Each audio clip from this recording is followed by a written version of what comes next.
Yes, guys, welcome to Chasing Green Arrows. We're back with your midweek special. It's me, it's Bigman Bakar, and it's 1 hour of pure, unadulterated FPL. Bigman, I don't know why I'm so happy, because it was a dreadful game week for me. Dean and I reviewed it in detail last night, but you had a pretty good one in the end, didn't you? A Green Arrow.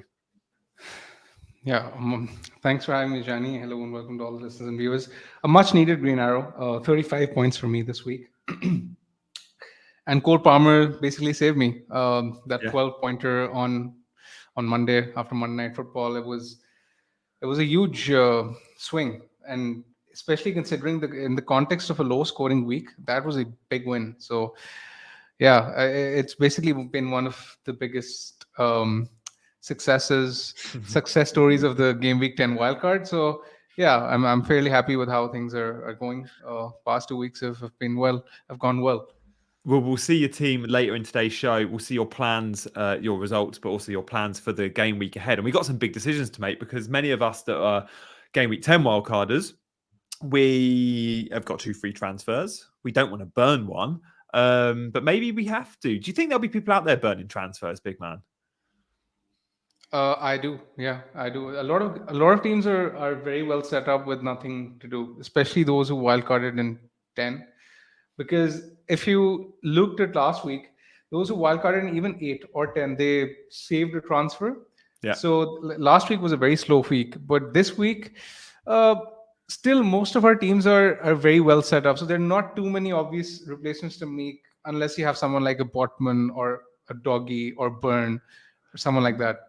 Yeah. And again, those that wildcarded in 10 went without Spurs and without Newcastle, a lot of them, certainly defenders. And Matty Cash, FPL Freddy's just said in the chat, Cash is back in training. And yeah, it was Cash and Haaland who started the game week with flags, who you were like, oh, okay, that could force a lot.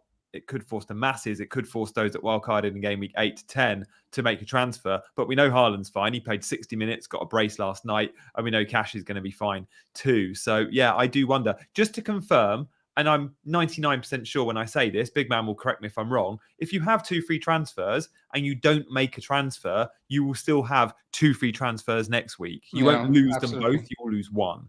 But maybe it will be a goalkeeper transfer, or those that have Matt Turner might go to Strakosha. Turner lost his spot, although Strakosha did come on for the second half. I think it was just a dead leg for Flecken. And the 4 million defender bracket, I wonder if we'll see some switches from, say, or towards the Lascelles 4.0. And actually, the Livramento, he played right 4.3 Livra. Mate, he was so good last night. I watched the whole game. Yeah. He was outstanding. He played left back, right back, and right wing. And I think he's going to get a ton of starts. I think he'll be in the 11 pretty much every week when Burns out, and it will be Trippier a lot of the time at left back. What do you think of that Newcastle defence, though? Without Botman and without Burn, are we going to see a big dip in how solid they are at the back, or is it more the way they play? It's an interesting discussion, because they've had plenty of injuries now, and the team definitely is getting weaker. I mean, we saw Wilson got injured last night as well. I'm not even sure who they're going to play up front. Who's going to be on penalties? Gordon came on up front, didn't he? So it could be Gordon, number 9. It's likely going to be Gordon who's going to be on penalties. That's something we don't know. I mean, could be Gordon, could be Shear even, or even Trippier. We don't know who's going to take penalties. That's a big factor, which could come into play this week. I do think their defense will slightly weaken. It won't put me off buying a Newcastle defender, though, because there's a 2-week break coming up after this. You'd imagine that in 3 to 4 weeks' time, they're probably going to have some legs back in there. So over the next 2 months, obviously with the with the Christmas fixtures coming up, there will be a congested schedule. I do think that Livermento and Lascelles both could be excellent value in the times to come. Even the Newcastle's fixtures on paper aren't great, but the defenders are so cheap. I mean, at 4 million, 4.3 million, what you can't really go wrong because you're buying the defense, which is the best in the league. I mean, they've conceded the fewest big chances this season, so it's one of the best defenses in the league. I don't really mind buying a Newcastle defender right now, but the more intriguing discussion for me is whether you go for someone like a Lascelles or whether you go for Livermento, because Lascelles is likely to be more nailed in the absence of Botman, because there are rumors that he could be out for a while. He's likely to undergo surgery. We don't have confirmation on that yet, but that's what we're hearing. But if Lascelles plays most of the games, do you really go for the safer option, or do you take that punt on Livermento, who could miss the odd game with Hall coming in from? That's the more interesting discussion for me. Yeah, it's so true. And if we had a definite on Botman, we'd be able to. It'd be so much easier to have the discussion because we know Dan Burn is out for a couple of months minimum, so we know therefore the chances of Livermento starting when Burn is out, probably you'd think he starts 4 in 5 and Hall gets 1 in 5, for example. Lascelles will play 100% of the time. He'll start 5 in 5 when Botman is out, but we don't know how long Botman is out for. And Eddie Howe has been really coy on this, hasn't he? Like originally it was a couple of weeks, then it was the international break. Now it's he might need surgery, but that's still not been confirmed. So exactly, Botman could return in 2 weeks' time. He could return in 4 months' time. And with Burn, we've got accuracy. We think we've got accuracy. But we don't with Botman. So when will we find out? I don't know. I mean, we're waiting for every press conference going, do we get a definite answer on Botman this press conference? And I'm sure we'll get it at some point, but it might be too late by then. We might have had to already commit to a Lascelles or a Livermento. Exactly. And that's the tricky part. If you're buying one this week, I'm not really sure who the one is to go for. Livermento maybe for the slight upside, but let's say if we have news that Botman is undergoing surgery, then we might actually prefer Lascelles for the security. Yeah. And if money's tight, like I'm looking to, I've got 2 free transfers, nothing to do. I can't get Livermento unless I'm selling a Simicast or a Cash or a Gabriel. I'm not going to do that. But I could sell Branthwaite, who I think is the best 4.0 defender in the game long term.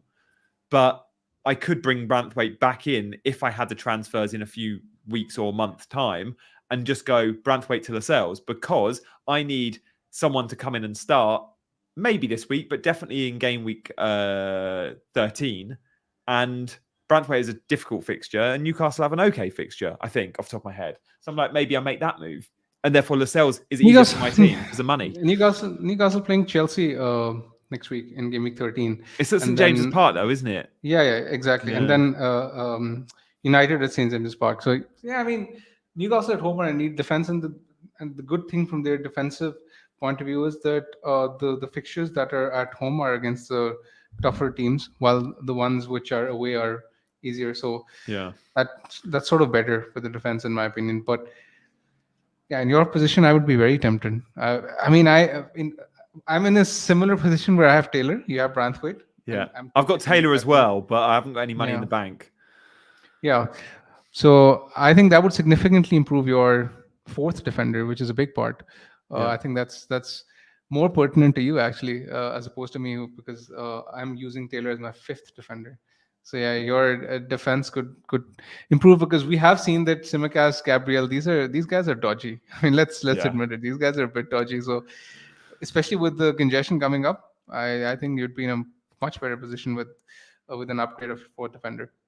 I do have fond memories of owning Lascelles a few seasons back when he scored a header, like his only goal in like 2 seasons, and I owned him. But he could have. There was a slight fear he was going to go up in price last night, and that's since dipped a bit. So his target now in FPL statistics is 75%. So he shouldn't go up. It might go up before the deadline, but I don't think he's going to come up before the press conferences on Friday necessarily.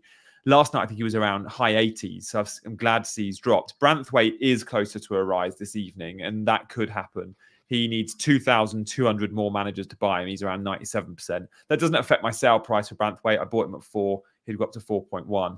But yeah, definitely worth discussing. And we'll talk a little bit more about defenders when we address our 3 main questions of the game week. Before we do, I want to say hello to everyone in the chat. Good to see some new faces in there, as well as some familiar ones as well. CH, our mod, and Tiffany's there. Michael and Louise and Reshab. Hello to all of you guys. Thank you for hitting that like button as well. We'd love to get to 100 likes before the end of the stream. Let's move on though to our main questions of the show before we'll see Bigman's team. So what we got? What are our big questions so far? Here's the first one coming up. Adoji and Burn replacements. I mean, Burn you've got to replace. Adoji, he's missing 1 game, but I think with the Spurs fixtures in mind and there being good value options, these are both sells immediately, aren't they? Exactly. Same applies to Botman. So if you guys are in a position where you're selling these 3 players, I would prefer going with an Arsenal defender. In my opinion, that would be right up my shopping list if I could afford one. I still think Gabriel should play most games. I'm not as confident in his minutes as someone like a Saliba. So Saliba would be my first choice in the Arsenal defense, simply because of the expected minutes. His expected minutes are highest, and that's sort of important, and we need to take that into consideration because of the fixtures, this fixture congestion that is coming up for Arsenal in the weeks to come. And I don't think Saliba will miss too many games in that schedule, which is big, and especially considering how good Arsenal's defense is. We've just shown this image where they're just second to City and very marginally as well for XG conceded non-penalty. So they're right up there with the best defenses in the division. Their upcoming fixtures are really, really good, especially their next 4. When you look at their next 4, they're playing Burnley at home this week, then Brentford away, Wolves at home, Luton away. So that's a very good stretch. And even long term, let's say for the next 12 to 14 fixtures, they have a very good run. There are a few FPL managers who are in this position where they have Gabriel, where they're sort of debating in their head whether they should double up on the defense. I don't really mind. I think with the fixtures and with the stats, it's a very good argument to double up on them. And I don't really think that Nketiah or someone like a Martinelli will come into the picture straight away because Arsenal's attack isn't that good for in terms of XG. They're not exactly clicking. They're not exactly creating as many chances. They're actually 11th for non-pen XG this season. So what are your thoughts, Jani? Yeah, I was just doing a review yesterday of the best attacks and defenses, and I couldn't believe I was ranking the best attacks, and I chose XG as my metric. 11th for Arsenal. I'm like, whoa, I knew they were struggling, but 11th, like teams like Brentford and Everton and Brighton, all so much better in front of goal at the moment, Villa, which you wouldn't necessarily think. So owning Saka feels enough. Of course, Arsenal in fixtures. Go on. And Johnny, 11 for XG. Keep in mind they've had 4 penalties this season. Without XG, you remember all those penalties that Saka donated to Havertz and Odegaard and 1 or 2 himself. I mean, 4 penalties. So you take that into account. For non-pen XG, they're even worse. So they're not really creating as many chances. But what they do, if the fixture is right, and usually if it's at home, although Bournemouth was away, but Sheffield United was at home, and Burnley's going to be at home this week coming. When the fixture is right, they can go and be flat track buddies and score 4, 5, 6 goals. And that is the one thing when you look at the fixture against Burnley, if you are looking just to go complete, I'm going to go on a punt. Dean, for example, is going to wildcard. And I'll say to Dean, like on Friday, go for double Arsenal attack just for 1 week and book in a transfer. So that would stop you, therefore, going double Arsenal defence. But I do think, you're not going to want to jump on a third Arsenal attacker, a second Arsenal attacker, a third Arsenal player. So going 2 at the back makes sense. I mean, these numbers don't lie. We can see the XG conceded non-penalty. City, as we know, they'll always be top, but that's really close. 8.24 versus 8.26. These are by far and away the 2 best defences in the league. Now, many of us own an Arsenal defender, but very few own a Man City defender. So I still think we can look there. Now, everyone says, no, you don't own Man City defenders. 1, because you don't get upside, and 2, because of rotation. But there are a couple of players that play pretty much every Premier League game. You combine that with the fact John Stones is now out for a few months, or we don't know, but out for a while, and Akanji's out as well. And you look at the likes of Kyle Walker, who, by the way, has played 90 minutes every single week this season in the Premier League. So already nailed before those injuries. He didn't play. Don't know if he played last night. I can't remember. But, Kyle Walker at 5.3 is a good option. Ruben Diaz, although missed the weekend, you'd think is left back over Ake and Guardiola. We do see a ton of rotation, but you could look at the best defense in the league and go, I'm going to go set and forget. The fixtures aren't great for Man City, but they don't have to be with that defense. The thing with City is that I think Walker is the best option among them all. I think Me too. He's the most likely to get those starts, and the fact that he sometimes plays as a right winger, as he did against Bournemouth, that's really appealing because it gives him that attacking threat which none of the other guys have. Yeah. Walker and Diaz are okay. I think Diaz is the other guy who I think will play most fixtures. Guardiola and Ake will sort of be locked in rotation, in my opinion. But the thing with City is that their next three aren't exactly great on paper. Chelsea away, then Liverpool at home, then Spurs at home. You'd expect these sides to score, at least two of these sides to score. So the immediate fixtures aren't great. But the thing with City is that you can sort of bench them in 18 and get them. You can have them in place for the double for game week 20. But in my opinion, I wouldn't do it because the best time to buy the City players is immediately before the double. Yeah, so and then you're not holding them for the bank.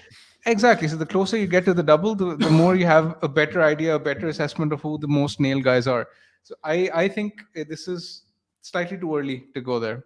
Unless you're booking in a free hit in 18.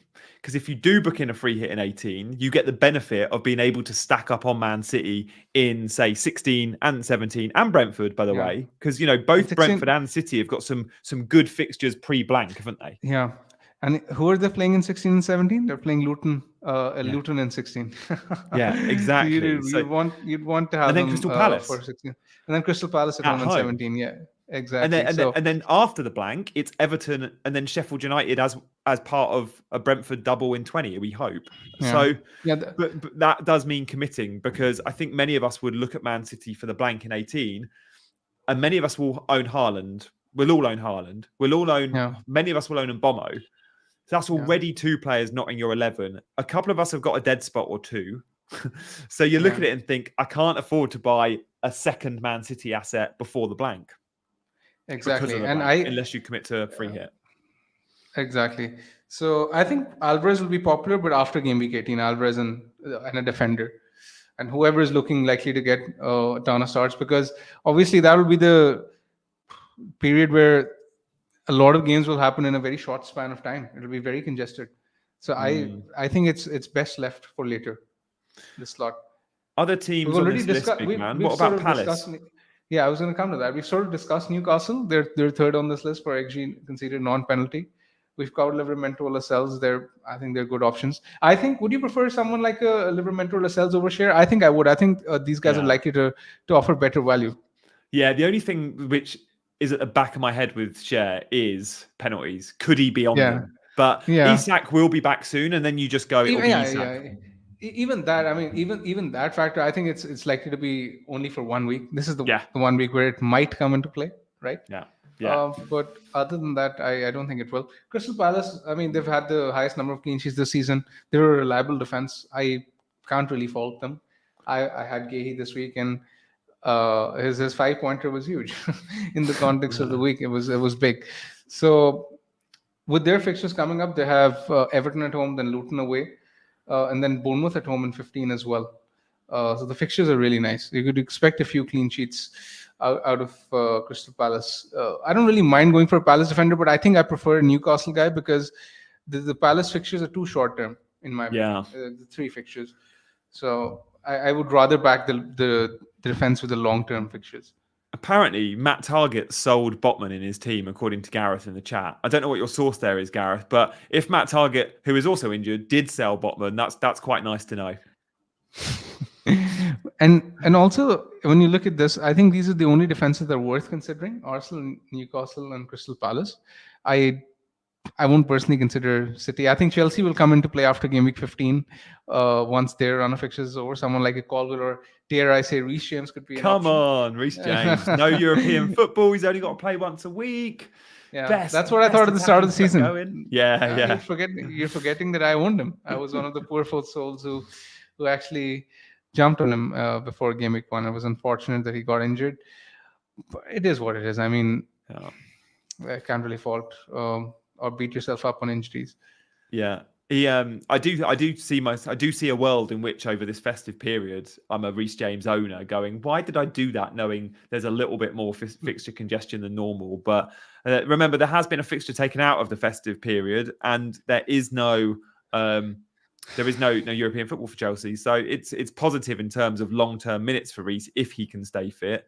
And his assist threat was huge. Like, on his first game back, I think he got an assist or did he? No, he registered a big chance created in like the first 10 minutes of him being back on the pitch. And then even against Spurs the other night, for one of the, I think it was a Sterling disallowed goal in the first 20 minutes, it was a Reece assist. So he's looking good already. Everton, Liverpool, Palace, we've kind of mentioned. Liverpool, what about Tsimikas? What are we thinking here, big man? My take is Joe Gomez only played because it was Luton, long ball, physical, need that extra height, need that extra presence. Set pieces. I do think Tsimikas will be in for the foreseeable still, and there might be the occasional Gomez game. Yeah, we have a question on this, and we'll address this very shortly. Just of course we do. Just before we get to it, I'll put you on the spot. How would you rank the best 3 replacements if you're buying? If you're in the market to buy a defender this week, how would you rate those 3 options that you're buying? In my opinion, I would probably go Saliba number 1, Gabriel number 2, and Livramento or Lascelles, depending on whatever we hear in the press conference from Eddie Howe. That's my pecking order. What about you? There's 0.4 between Gabriel and Saliba. I don't think it's possibly 0.5 after tonight, because Saliba is scheduled to rise tonight or tomorrow. I still think I'd save let's go say 0.5 then. I'd save the 0.5 and go Gabriel number 1. I can't see a world in which he misses more than 1 in 10 in the Premier League. Like I think he's playing well enough, and he does come with extra goal threat to Saliba. But sure, Saliba, you're never going to sweat on the team sheet. Yeah, but I'm happy to sweat and save the 0.5 and have that slightly better goal threat. I'd go Saliba too, and then I'd go Livramento. I think he is worth the extra 0.3 and the extra sweating on team sheet. I think to Lascelles, but for my team, I can't see how I get Livra. And with a heavy heart, I'll be ignoring him to go Lascelles, I think, this game week. But if you can afford 4.3, you go there. Sure. So you'd rate Gabriel, Saliba, Lascelles. That's your pecking order. Yeah. So both of us think that Arsenal defense, double up, should be on, basically. Yeah, I think so, because we won't be going to that attacking asset. You're right. Not just because Arsenal have underwhelmed, but there are tons of attacking assets we might want. We might go, how do we get Mbommo into our teams? Well, we can't be looking at Martinelli because we need to get Mbommo. Or we might go, how do we get Darwin into our teams? Well, we can't be looking at Nketiah because So I just think there's too many other good picks. Exactly. On that point, I think Mbommo is going to be, at this point in time, I'm sort of building my team in a way where Mbommo is top of my priority list for the next 3 or 4 weeks. Me too. And I want to be in a position where I can afford him without any further surgery. So I have Mitoma in that position. And sort of when I wildcarded, I had this fixture run for Mbommo sort of penciled in so that I can get him in before the Luton game, where he's playing Luton at home in game week 14. So I'm possibly looking at Mbommo in game week 14, maybe even game week 13. It depends on how I see Mitoma doing this week. Brighton have underwhelmed. I mean, I've not really enjoyed how they've played. They're struggling to put up good XG. Obviously, this is a week where they're worth keeping for Sheffield United, but in the last 2 games, they've put up 0.8, 1.1 XG, which isn't great really by their standards, because against the lesser teams, they usually put up to 2.5 XG without any difficulty. I never knew if it was going to be Mitoma or Diaby to Mbommo. I still think for me it will be Diaby because he's 0.2 more expensive, so I can make that switch easier. But also, whilst Mitoma, you're right, like Brighton haven't looked brilliant, Mitoma still look really good. It's not that straightforward in my opinion. Now that Spurs have Romero, he's out, Doggy, he's out. I mean, will he be back for the Villa game? I'm not sure. Romero, I don't think will be. I think Villa, with those against that high line, be tempted to keep Diaby.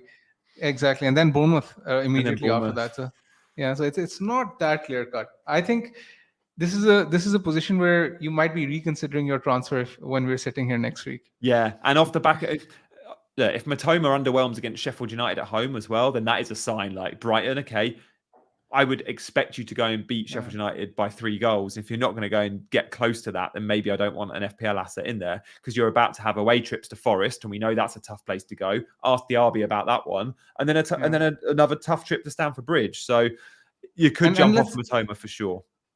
And let's face it, I mean, this week, Matoma's returns, his points were jammy. And the They were. Yeah, but he's owed that. I think he's owed that. He's owed that from the last few weeks, I think. I think so. I don't know. He's always the brightest spark. Even when Brighton are playing rubbish, he's still always the brightest spark. Yeah, I mean, I am happy if he gets a double-digit haul this week. But irrespective, I think I'll be selling him in game week 14. That's fair enough. That's fair enough. That's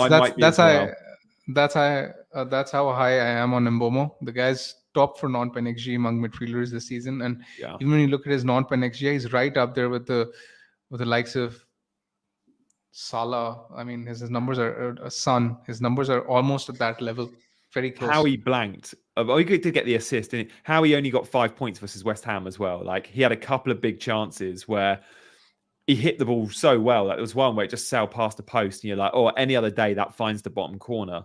So, yeah, game week 14, it's Luton, then Brighton, then Sheffield United, then Villa. Even the next two, if you're looking and can get to Mbomo, you're looking for that price midfielder now, I wouldn't be too put off by Liverpool and Arsenal in the next two. Because one thing Brentford always do against the big teams is cause them problems. So, I wouldn't be surprised. And Mbomo plays up front in these games. Yeah, he does. Yeah, striker in these games. Yeah, which is a good part. 20%, 21% owned as well. Like, that's come at times this season. He was higher than that. So 6.8 million.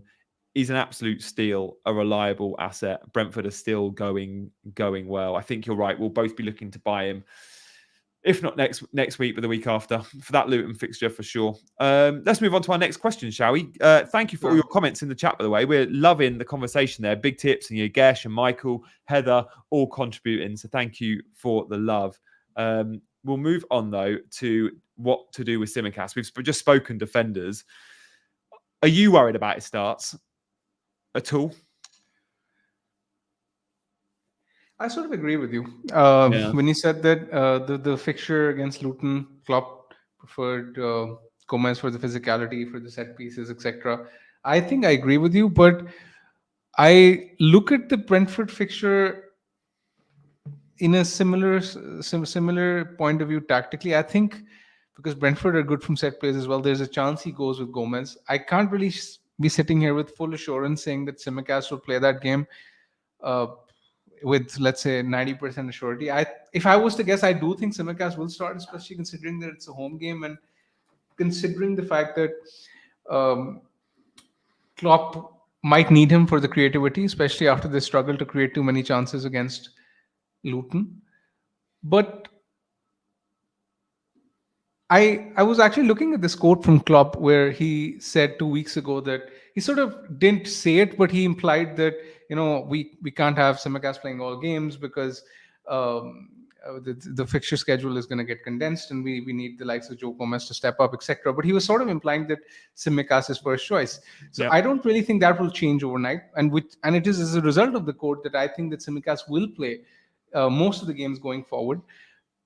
This week, I'm not entirely sure. I think the Europa League game against tomorrow will give us a clue. But let's say if he doesn't start, if he starts and gets subbed early, I think that would bode well for him. And that would give me confidence going forward. I have this table up on screen where you can see that this is sorted for home games this season. So in home games, Liverpool have the best defense. They have the lowest XG conceded non-penalty, and they've kept 3 clean sheets in 5 home games this season. So if I have this indication that Tsimikas is looking likely to start, I think he's a good player to play this week because there's a good chance that he can get points. God, this is a great chart, but I can't help but also see the first couple of columns, and I'm like, oh, chances created at home, Liverpool 76, like huge. So we'll talk about captaincy and Mo Salah later in the stream, and maybe have to show this chart again from an attacking point of view. Not that I'm always looking at attack and neglect my defense. That's not how I manage an FPL team, not at all. But yeah, in Liverpool, super strong. There's some in the chat that have said, look, it's too much of a rotation risk, not nailed at all, just sell him. that I just can't with these numbers and the fact that he does have attacking threat. He is on half the set pieces, and he's and the not. fixtures are there for him. And he's not 6 million. He's not seven Yeah. million. I mean, you can afford to give him a couple of weeks, especially when I look at Liverpool's run after game week 13. Now Liverpool are playing in game week 14. They're playing Fulham at home, then Sheffield United away, then Crystal Palace away. Sure, there's every chance that he can miss one of those fixtures. But let's say even if he plays two of Fulham, Sheffield United, Crystal Palace, you'd expect clean sheets. You'd expect points, and at this price, that is great. I'm pretty sure that I will keep Tsimikas this week and I won't sell him. Even though I can afford a move to Saliba directly, but I don't think I will be selling Tsimikas this week. And it's just the annoying thing is that if I end up starting him, there's that risk of a one-pointer because he almost inevitably tends to get subbed on. That's the only thing that is bothering me. Yes, fair. But yeah, I think I'll take the risk anyway. I'll keep him for sure. I do need to find a couple of point millions to be able to go either Matoma or DRB to Mbomo. And I'm very conscious of that. So I had looked this week, as much as I'm raving about Tsimikas as an option because of his price, I did look at it and think, could I sell him and buy him back? And then I'd only buy him back if he had started those games. So let's say he has Brentford and Man City in the next two. Yeah, he could keep a clean sheet against Brentford, but against Man City, I don't want him in my 11 anyway. I could go down to a Livramento, and then I'd have to buy the sales. I'd go my preferred option, save the 0.2, and if I need to buy him back, maybe not straight away in game week 14, I might have other priorities, but I could look to bring him back around 14, 15 when he has Fulham, Sheffield United, Palace. And by then I'll know, is he nailed? But I think I know the answer to that already. And I don't think I want to be wasting moves on budget defenders. But that was a short-term fix as to how I can save money because I need Mbomo in my team and he's 0.1 more than DRB and 0.3 more than Matoma. Yeah, I think at the moment he's going to go up as well. So, Yeah, exactly. I think you have. I think the plan that you have to navigate the next couple of weeks makes sense. Personally, I'm in no hurry to sell him. Let's say even if he gets benched this week, I'm not expecting him to start against Man City in game week 13 anyway. Neither will I be starting him in my field team. Neither do I expect him to start. I think Gomez will play that fixture. Yeah. But after that, I think there's a good chance that Tsimikas could be good value, especially for those next 3 weeks. Yeah, agreed. Let's move on to our third big question. Then we'll be answering your questions and seeing Bigman's team selection as well. So what we got for you, we've been focusing on the back. Let's now have a look in midfield because Madison, we don't know a huge amount. The injury has come at the right time for Spurs. They've got the international break. It might just be one game week. But even if it's one game week, with the fixtures, with the other options at that price bracket, with the fact that many already own Son, I think Madison's a sell. Is that, top line, I think he's a sell. If he's injured for 1 week, he's definitely a sell. Even if fit, there's a debate to be had whether he's worth keeping or whether he's worth selling. Yeah.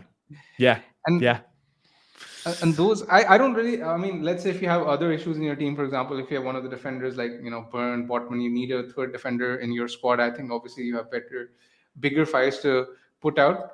But let's say if someone is sitting here with 2 free transfers, nothing to do, then I think I would prefer selling Madison for Saka, despite the fact that Saka's recent XG numbers have been underwhelming.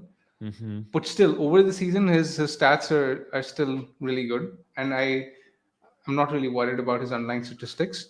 And we've mentioned about Arsenal's upcoming fixtures. I still think Saka is the one to have, because the fact that he's likely to take penalties, he's likely to have the highest expected minutes of them all. So I do think Saka is the one. But the more interesting discussion is, if you already have Saka or if you cannot afford Saka, Martinelli. Then what do you do? I think we see how Arsenal play tonight in the Champions League, but last Tuesday night, they went to Sevilla in a really tough fixture.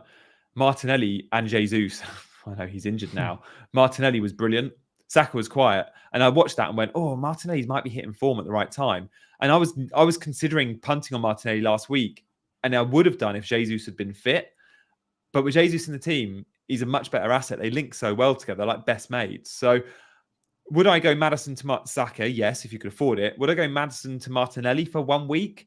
Possibly. But I might go, I'm going to commit to someone for the next 3 weeks and go Diaby. Or I'm going to commit to someone for the next 7 and just go early to Mbomo. I would definitely be selling him. You're right, though. Even if he's fit, it's consideration. Is he a sell? I guess the other thing is, do you see Madison as a way of covering some of Son's points if you don't own Son? So if you didn't own Son and he was fit this weekend, big man, would you still sell him? Because he does still give you a route to that Spurs attack that you might not have. Of course, I think if you don't have Son, I would still look at Son. Even though I do think that Spurs' creativity will take a hit, their creativity will go down. Yeah, Son's worse without Madison, 100%. Yeah, but it doesn't seem like Madison's out for a long run, right? So even if he misses, he's going to probably miss one game at best. So yeah, if someone doesn't have Son, then Son is a great replacement. But if you can't get to Saka or Son, then I would probably just go for Mbomo. Simply because the reasons mentioned earlier. He's top for non-pen XG. He's right up there for non-pen XG among the top midfielders this season. But let's say if you have Mbomo and you have Madison, you can't get to Saka. That's another debate to be had. In that case, I think I would go with Eze. I think Eze is a good differential to have in the next 4 weeks. When you look at Crystal Palace's fixtures, they're playing Everton at home this week, and they're playing Luton away, then West Ham away, and then Bournemouth at home. I mean, the next 4 game weeks are as good as they get. Eze's taking penalties. He's on all set pieces. And when you consider that their upcoming opponents, when you look at Luton, West Ham, Bournemouth, these teams are in the bottom 4 for XG conceded from set plays this season. So they struggle from set plays, and Eze is on set plays. So he does have plenty of routes to points. And the good thing is that if you get Eze, you have an easy route to Palmer in game week 16, because that's exactly the time where Chelsea's fixtures turn as well. So I like this move of getting Eze now and then Palmer later. Didn't take him back. He was on the pitch 32 minutes against Burnley, an assist. And he started the season so well. Like he was dodging points early on, but he was playing really well. Pre-season, many managers were looking at how they can accommodate Eze because he looks so sharp. He is the talisman at Crystal Palace. What about West Ham midfielders? Bowen is 7.5. Kudus is 6.5. You can save $1 million and still have a route to that attack. He's 0.8%, proper differential. Obviously got an 11-pointer, a goal and an assist last time out. The problem with me with those West Ham assets is I can't trust the team. They did score 2 against Brentford, which is all we care about in FPL, scoring goals, but they have lost their last 3 games and they're not clicking. That's put me off Bowen, and I think it still put me off Kudus, despite the fixtures being there for them. I agree. I think I much prefer someone like Mbomo or Eze to Kudus anyway, simply because of the penalties. I think penalties are huge. Yeah. Can't forget, guys, if you're not already aware, Eze will be on all pens at Crystal Palace. Since Zaha left, he is the designated penalty taker there, and he is a baller. Mandolin says Eze's a baller. He'll go Man City next summer. Maybe. I'm not sure if Man City will need him, though. That's the problem. They've obviously bought Mateus Nunes. They've bought their wide men in Doku. And maybe Pep wants to go down that route, but I'm not quite sure if he will. But if Bernardo Silva leaves, and there's always talk of that, maybe Eze comes in. Let's move on now. We've done our 3 big questions. We'll answer your questions, but first we need to see Big Man's team. So let's have a look at this. Here we go. I didn't realize you had such money in the bank. Yeah, I left 1.1 million in the bank when I was wildcarding because I wanted that flexibility to jump on, let's say, a Saliba or an Nketiah at this point. Which is one of the reasons why I have Mitoma over Bowen, even though I was very close to picking Bowen on the Game Week 10 wildcard. But this week, more than me telling what I'm going to do, because I'm sat here stumped, I want the listeners and viewers to tell me what I should do. And I want you to tell me what to do, Gianni, because I don't really see an obvious transfer to make with 2 free transfers here and 1.1 million in the bank. What should I do? If you've worked out a route to Mbomo, which I think you have from Mitoma, and you don't need tons of cash to do that, I would genuinely consider, in your position, a goalkeeper transfer. We've not spoken about goalkeepers. I'm sick of it. The idea of sticking with Areola. When I wildcard, I tweeted to say, why are we all doing this? West Ham are poor defensively. Why are we all buying Areola? I know he's cheap, and I know there's no other standout option, but we know Areola is not going to get us points. And what's he done in the 2 weeks we've owned? He's not a 3-pointer and a 1-pointer. And despite these next 3 fixtures, I don't think he gets a clean sheet.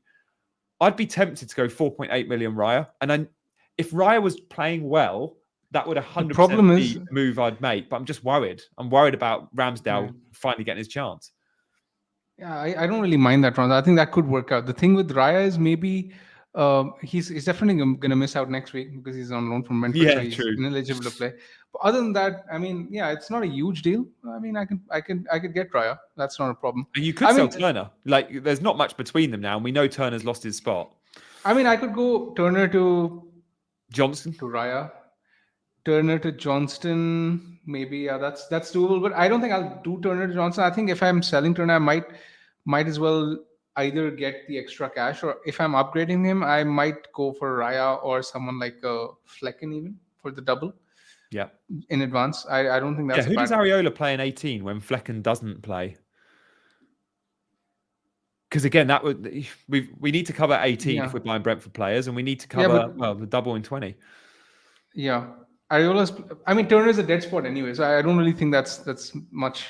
That will make much of a difference. But yeah, I'll see how Areola works with Flecken. But just the fact that I can have him in place for the double, maybe it makes sense. But I'll have to spend 0.4. I'm not entirely sure about it.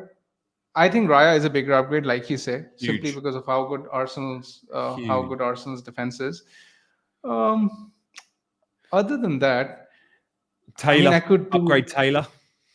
Yeah, I was going to come to that. Some of the other options that are in my head: Taylor to Lascelles or Livramento. That's doable. Yeah. Yeah. Even if I get Livramento, I have enough to get Mbeumo from Mitoma. Yeah, so exactly. And because he's your fifth defender, you don't have to quite worry about Livramento being bench 1 week for Lewis Hall.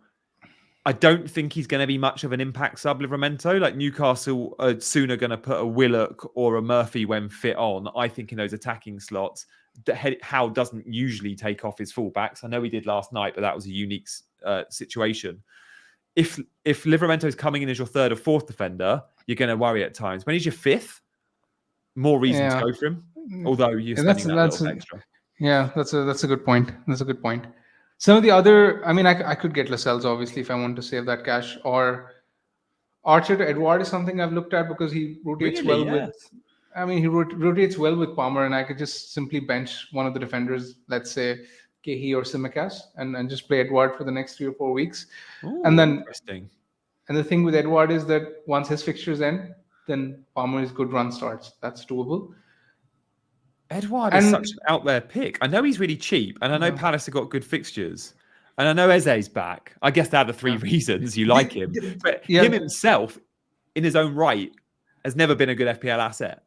You know what the problem there is? The problem there is I won't have enough to go from Mitoma to Mbeumo without making another transfer. So I don't think I'll do this because I will basically commit me to a further transfer to and it'd free be up nice funds to carry those 2 Mbeumo. transfers as long as you can, especially with the blank coming up. Yeah, for sure. So yeah, and another option that I've considered, and this is the one I was actually giving most thought, and I want to pick your brains in this, is Cash to Saliba. Oh, even a fully fit Matty Cash, you'd still consider that move. This has nothing to do with the flag. Yes.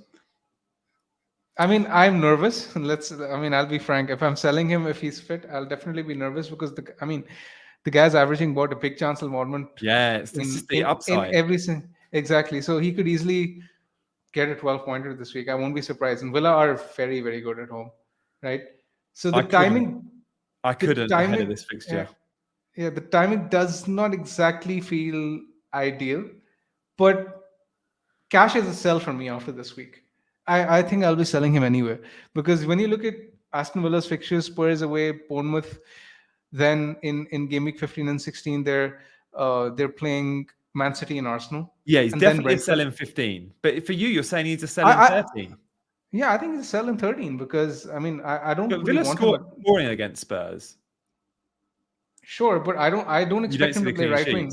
Yeah. I don't see the clean sheet, and I don't expect him to play right wing. And it's an away fixture. Spurs are definitely scoring, so I don't really see the upside. Bournemouth, I guess, is okay. You can keep him from Bournemouth, but after that, he's a sell. So it's sort of a case of bringing a transfer forward. Now the timing I know isn't ideal, but then again, Arsenal have the best CS odds this week. Saliba has the best odds. So Go It's Raya, tough in mate. my head. Cover him with Raya, It's tough. and then you get to keep cash. Saliba and Raya are going to get the It's same points. It's less money, Raya. You sort an issue out. Cash, I think. Let's speak about Cash for the next few weeks, though, because you think he's a definite sell after Fulham. I would argue that against Absolutely, Spurs, I know Spurs are scoring, but the Spurs high line, the fact Spurs will commit numbers forward, and the fact Spurs are going to be so stricken at the back with their injuries, I could see Cash having some joy in behind. He could. I mean, he could, but I mean, the argument could be that in game week 13, when you look at the fixtures, all the fixtures are tough. There are no standout clean sheet fixtures. Even Arsenal have Brentford away, now Brentford could easily score at home against Arsenal. So there are no standout clean sheets. That's the argument. But I mean, he's someone who I don't think I would want in my team from game week 13. That's the way I would say it. But obviously, this is not the right time to sell. And yeah, it's doesn't really sit right with me, but it's something I'm considering. You're not going to burn a transfer, though, are you? Like 100%, No, you're making no, a move. no Even chance. if it's No Taylor chance. to Lascelles, you make that move. And It could be Taylor to can. I can't make Taylor to Lascelles, or I would. I could do Taylor to Lascelles. I could do Taylor to Livra. I could do Cash to Saliba. I mean, these are the three transfers at this point in time, I've given most thought to. The chat Taylor like to the Raya Arsenal is move. interesting. The chat like the Saliba call by the looks of it. A few of Tyres mentioned Benjamin White. White does come with a bit of a assist threat. Have you looked at White versus Saliba? Or is it just saving that little bit of money? Because White, I've been impressed with White's attacking output this season. I have, but I don't think the difference in attacking threat warrants the higher premium charged. So I'm happy with Saliba. I'm not going to go White for sure. Yeah, I agree. Guys, do hit the like button. 250 of you watching, but only 50 likes. So that'd be amazing. Turn it to Raya for you. I think so. I think so. Or I wouldn't even mind selling Areola to Raya because he's going to be in most. No, I'd go Turner because it's 0.2 difference and you can afford it. No, I'm not going to sell Areola to Raya because Raya's ineligible next week. Then I'm going to end up without a keeper. Of course. That's not going to happen. Yeah. The chat, do let us know your suggestions for Bigman's team. But look, let's move away from individual transfers and talk captaincy. Because at the moment, the armband's on Salah. I think midweek football might affect our captaincy decision. See how many minutes Salah gets. See how Liverpool play in the week. See how, I think if Saka puts in a really good shift at home to Lens, I think that's who he's playing tonight, then we could all go Saka captain against Burnley. I think Watkins against Fulham. And we still can't rule out Haaland. The flag's come off. He got 60 last night in a brace. So is it between those four? Have you ruled any of those four out? I mean, Ali Yahangarov, who won FPL last year, said he might even go for a really bold call on Matoma captain this week. It's between Salah and Saka for me, realistically. I'm not really considering anyone else. Yeah, I've ruled out Haaland as well. I've ruled just because these other guys have got such good home fixtures. Yeah, if I'm not going with Haaland, then I would just go with the upside of a midfielder. I like having that security of the extra point and clean sheet point that a midfielder gets. So at this point, I'm on Salah simply because I trust him more than Saka. His underlying data is stronger. At home, he's the highest non-pen XGI this season, which is great, and it just gives me further confidence on Salah captain. And just the fact that Saka's underlying data has slightly dipped in the previous 3 to 4 games, it's just slightly. Salah over a long period of time is more reassuring as a captain. Yeah, I think I agree with that. Although I look at the opponents and go, I'd much rather captain the guy that plays Burnley than the guy that plays Brentford. Absolutely. I completely agree with that. I mean, there's no two ways about it. Brentford in these kind of games, they go to 3-5-2. They tend to stifle the opposition. They don't concede too many chances. And Burnley are open as hell at the back. So I think if you had to pick one fixture right now for any of your attackers, you'd probably pick a home fixture against Burnley, wouldn't you? Yeah, or Sheffield United at home, I think. You're probably right. It probably is Burnley as the standout. Yeah, exactly. I think Burnley are just on another level right now. Saka's been so average, hasn't he? I don't know. CH says, would we consider Matoma? I don't think that's a move for me or Bigman, but as I said, it might be Frady Hangarov. I like owning Matoma this week, but you never quite know what Brighton shows up. I do think this is a two-way discussion rather than a three, because we haven't spoken about Watkins in this conversation, and that's a good fixture for Watkins, and Villa are so good at home. If we look at Hall potential, the ability to go and score 3-goal in a 3-goal game, I think Aston Villa have scored in way more 3-goal games than Arsenal this season, for example. I compared that on a video I'm dropping on my YouTube channel later. But I still think for me it will come down to Salah versus Saka. I think I'll be ruling out Watkins, Matoma, and Haaland. So put a percentage on it, big man. What percentage are you likely to go Salah? Are you 60-40? I'm 80-20 on Salah. Oh wow, I'm 60. I would say I'm 60-40. I'd say I'm 60 on Salah. I'm 60% Salah, 30% Saka, 10% Watkins. 10% Watkins. Nice. I've ruled him out. Have you? I've ruled out Haaland. I've ruled out Matoma. I can't rule.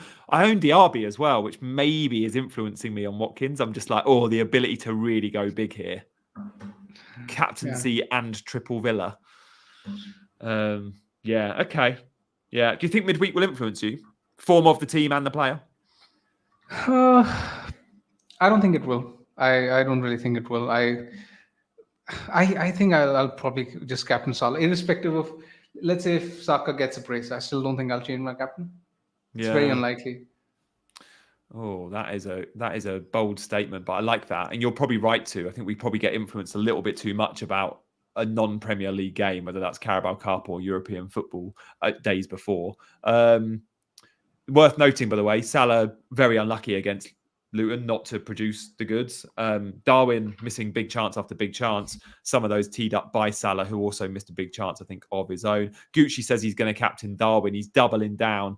Darwin actually maybe was the right call against Luton because, he was, I mean... The guy missed 3 big chances. Yeah, the guy missed 3 big chances. That's what he does. He's going to score bangers and he's going to miss sitters. That's who Darwin Núñez is. Score bangers, miss sitters. I like that line. What time will Chasing Green Arrows be streaming on? Sorry, CH. What time will Chasing Green Arrows be streaming on Friday? I think likely midday or 1 p.m. It'll be another lunchtime stream. I think we're liking these lunchtime streams, guys. It's been good for our numbers. It's good for our catch-up views as well. We don't have a huge amount of time left today, but we will answer a couple of very quick-fire questions. So get them in, and we look forward to seeing how Big Man gets on. And I can't wait to see if you do sell Cash, if you do buy Raya, or if you just go Taylor to Lascelles. And I completely get all 3 of those options. I don't like the Cash sale, but I'm not anti at all the 4 million defender sale rather than the Raya option. Cool. We'll do alternate questions. This one's for you, Big Man. What about Alvarez plus Porro out for Ferguson plus Saliba in? I like selling Porro to Saliba, but I don't like selling Alvarez to Ferguson simply because I don't really want to play the De Zerbi roulette. And I think the boat has actually passed when it comes to Brighton, because after this week, Forest away isn't the easiest of fixtures now. And this is really the week where you'd want most of their players. And with Ferguson, I'm not really sure about his minutes. Yeah. Paulo Vicente is asking, would you -4 burn to Gabriel? It depends who you're having to start as a sacrifice. I mean, if you're starting, if it's a dead spot, you take the hit and you just go, yes, let's do it. Yeah, but ideally, you just save that and don't take the hit and make the move next week. Yeah. Which Palace defender to bring in for 4 weeks? I still think if you're buying one, then Gehi is the one I would go for. Yeah. I know Mitchell scored this week, but Palace, their fullbacks rarely attack. And when you look at when you look at the underlying data, it's very similar for Gehi and Mitchell, but Gehi tends to do better for bonus points. So I would prefer Gehi. And you get a bit of set piece threat. Mitchell points a bit lucky this week. He's not a fullback that will bomb on. Roy Hodgson doesn't allow his defenders to cross the halfway line usually. Hamza selling a Doji for who? You've got Trippier, Cash, Gabriel, Taylor. Gay, I like that move. I'd probably go Gehi, or you go, if you can afford, well, you could look at Saliba if you've got a little bit of funds in the bank, or you could go, I also like Livramento. I'd probably go Livramento. Naveed, benching headache. Do you bench a Dingra, Darwin, or, oh, come on. Easy. You bench a Dingra, right? Easily. They're not going to bench Haaland or Darwin. Best replacement for Doggy, we've already covered this in detail in the first section. So you can go back and watch that. Yeah, we'll move on from Adoji. Nketiah, what do you reckon? Captain was Was bold, isn't it? Yeah, I won't do that. I mean, he wasn't spotted in training yesterday, so Yeah. there's this slight injury cloud hanging over him. I'll keep an eye on that. Yeah, there are still other options there, remember. Trossard or Havertz can still come in as the number 9. Paolo, is Richarlison playing now with Matt? No, Richarlison is out potentially for the season. I think he requires surgery. So no, definitely don't be buying. If you want to buy a Spurs attacker for a bit of money that will start games, Brennan Johnson's like 5.6 and he's listed as a midfielder. 2 free transfers. Which 2? Oh, Sam and Lee. You could do anything. I mean, we're looking at Newcastle defenders, Arsenal defenders, Saka. Yeah. Michael's asked about Lascelles share cash. Is that a good back line? Yeah. Keep the 3 of them in. Yeah, that's perfectly fine. Yeah, I think so. We've got time for one more question, and then I've got to run because I've got an important work meeting on the hour. Johnston or Areola? Areola. Easy for me. I think Johnson's been massively overlooked. Yeah, better defense. Yeah. And he's been overlooked because we saw the Henderson signing, and a bit like Matt Turner, we thought this is a case of when, not if. But actually, maybe continue the way you're playing. Sam Johnson, who's been in and around the England squad, he's going nowhere. Like, he's the number 1 until he gets injured, I think, or has an absolute disaster class for 3-4 games on the trot. Cool. Big man, I'll see you next week. Are you looking forward to a surely Green Arrow this week with our teams? Like the way that's set up with all these fixtures. Don't jinx it. Don't jinx it. Let's just hope for the best. After last week, I'm not here making any statements, but let's hope for the best. I'll take the slightest of greens at this point. I like that. Me too. I'll see you next Wednesday. Me and Dean will be back on Friday. Yes. I look forward to seeing hopefully a captain haul from Salah. I do think that's probably where I'll end up going as well. Do like the stream and subscribe to the channel on your way out. If you're just joining, go watch the next hour. But for now, he's been Big Man up in Janny, and we've been chasing Green Arrows.